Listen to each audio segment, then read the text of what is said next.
আসসালামু আলাইকুম। আজকে সর্বশেষ সংবাদ জানাবো আমি নুসরাত। প্রথমেই জানিয়ে দেব সংবাদ শিরোনাম। পাকিস্তানকে চাপে ফেলতে ব্রিটিশ সরকারের প্রতি আহ্বান।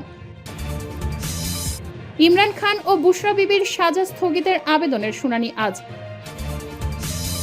কিউবার সংকট পুরো ক্যারিবিয়ান অঞ্চলে প্রভাব ফেলতে পারে। সর্বশেষ জানাবো মেঘনার তীরে মিলল সাবেক ইউপি সদস্যের লাশ। শিরোনাম শুনলেন, এবারে বিস্তারিত। পাকিস্তানকে চাপে ফেলতে ব্রিটিশ সরকারের প্রতি আহ্বান। পাকিস্তানের রাজনৈতিক দল তেহরিক ইনসাফ পাকিস্তানের প্রতিষ্ঠাতা চেয়ারম্যান ইমরান খানের সাবেক ভগ্নিপতি জ্যাক গোল্ডস্মিথ তার চিকিৎসা নিয়ে লুকোচুরি ও দেশটির মানবাধিকার পরিস্থিতি নিয়ে যুক্তরাজ্যের পার্লামেন্টে উদ্বেগ প্রকাশ করেছেন। তিনি ইমরানের স্বাভাবিক চিকিৎসা ও মানবিক অধিকার নিশ্চিত করার জন্য ব্রিটিশ সরকারকে সোচ্চার হতে বলেছেন। লেবার পার্টির বারোনেস আলেকজান্ডার অফ ক্লেভডেন আয়োজিত আলোচনায় গোল্ডস্মিথ বলেন, যদিও এটি পাকিস্তানের অভ্যন্তরীণ বিষয়, তবুও মৌলিক মানবাধিকার লঙ্ঘনকে উপেক্ষা করা যায় না। কারাবন্দী অবস্থায় ন্যায় বিচার, চিকিৎসা ও পরিবারের সঙ্গে সাক্ষাতের অধিকার নিশ্চিত করা উচিত।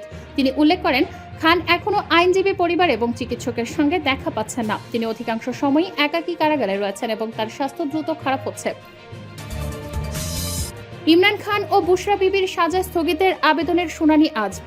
ইসলামাবাদ হাইকোর্টের রেজিস্ট্রার আজ বৃহস্পতিবার ইমরান খান এবং তার স্ত্রীর সাজা স্থগিতের আবেদনের শুনানি নির্ধারিত করেছেন। প্রধান বিচারপতি সর্দার মোহাম্মদ সরফরাজ দোগর এবং বিচারপতি আজম খান এ মামলার শুনানি করবেন।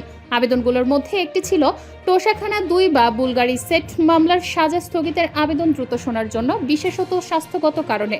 মূল মামলা এখনও নির্ধারিত হয়নি, শুধুমাত্র অতিরিক্ত বা আবেদনগুলোর শুনানির দিন ঠিক করা হয়েছে। শেষ শুনানি হয়েছিল 2025 সালের 26 সেপ্টেম্বর।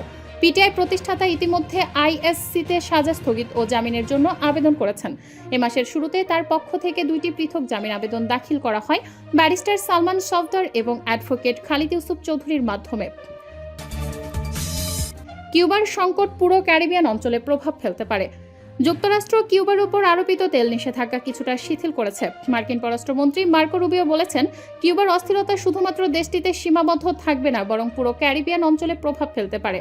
রুবিও বলেছেন, কমিউনিস্ট সরকারের দীর্ঘদিনের ভুল নীতি কিউবার ঐতিহাসিক অর্থনৈতিক সংকটের মূল কারণ।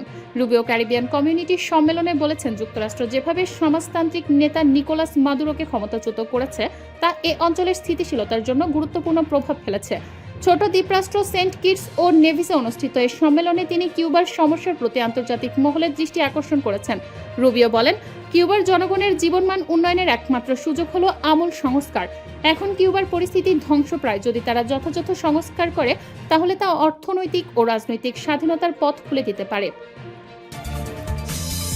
মেঘনার তীরে মিলল সাবেক ইউপি সদস্যের লাশ। ব্রাহ্মণবাড়িয়ার নবীনগর উপজেলার মেঘনা নদী সংলগ্ন এলাকা থেকে আমির হোসেন বয়স 42 নামের এক সাবেক ইউপি সদস্যের লাশ উদ্ধার করেছে পুলিশ।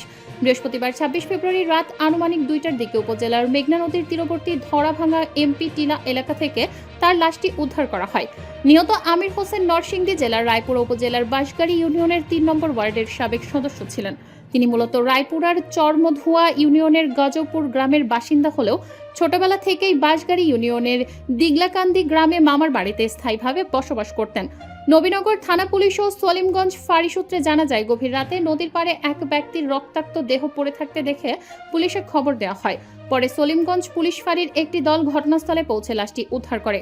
লাশের সুরতহাল প্রতিবেদন সম্পর্কে সলিমগঞ্জ ফাঁড়ির ইনচার্জ এসআই সুনীল চন্দ্র সূত্রধর জানান, উদ্ধারকৃত ব্যক্তির মাথা এবং শরীরের বিভিন্ন স্থানে গুরুতর জখমের চিহ্ন পাওয়া গেছে। ধারণা করা হচ্ছে তাকে নির্মমভাবে আঘাত করা হয়েছে। ঘটনার সত্যতা নিশ্চিত করে নবীনগর থানার ওসি রফিকুল ইসলাম জানান, ময়না তদন্তের জন্য লাশটি জেলা সদর হাসপাতালের মর্গে পাঠানো হয়েছে। পুলিশি তথ্যানুযায়ী নিহত আমির হোসেনের বিরুদ্ধে বিভিন্ন অভিযোগে থানায় 5টি মামলা হয়েছে।